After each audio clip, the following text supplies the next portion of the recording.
4 बजे से और 6 बजे तक का जो समय है ये भजन के लिए बहुत लाभदायक है। इस समय अगर कोई निद्रा में रहता है तो ब्रह्मचर्य से हीन और कई तरह की मानसिक बीमारियां और शारीरिक अस्वस्थता ये आगे चलकर उसे घेर लेगी। मानसिक बीमारियां, कई तरह से मन डराने लगेगा, कई तरह से मन में ऐसे कुभावनाएं जागृत हो जाएंगी।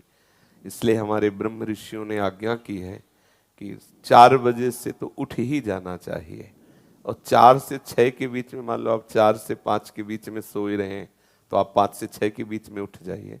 4 से 6 के बीच के समय में आप उठ करके अपनी भागवतिक दिनचर्या करें।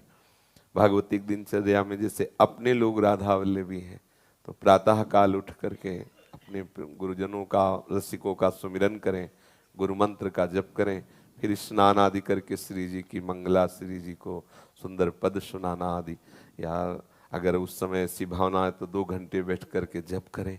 मंगल बेला होती है प्रातः कालीन, उस समय शयन तो कभी नहीं करना चाहिए, किसी को भी नहीं करना चाहिए।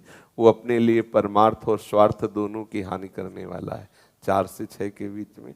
महाराज जी मैं सुबह उठ जाऊंगा, मैंने सोच लिया कि अब मैं ना कल से उठूंगा। अच्छा। तो मैं 1 हफ्ता उठ लूंगा, फिर अच्छा। जैसे मेरे मन के अंदर आएगा ना, नहीं अब मैं ना उठने लग गया हूँ, तो फिर अगले दिन है ना वो फिर पूरा ढेर हो जाऊंगा। नहीं, ऐसा नहीं, आपका दृढ़ नियम होना चाहिए। और नए बच्चे हो तो अलार्म वाला सिस्टम रख लो, वो जब बजे तो उठ के बैठ जाओ। इसमें आपको प्रयासरत रहना पड़ेगा, कुछ समय प्रयासरत रहिए, फिर आपका अभ्यास बन जाएगा कि आप उस समय सो ही नहीं सकते।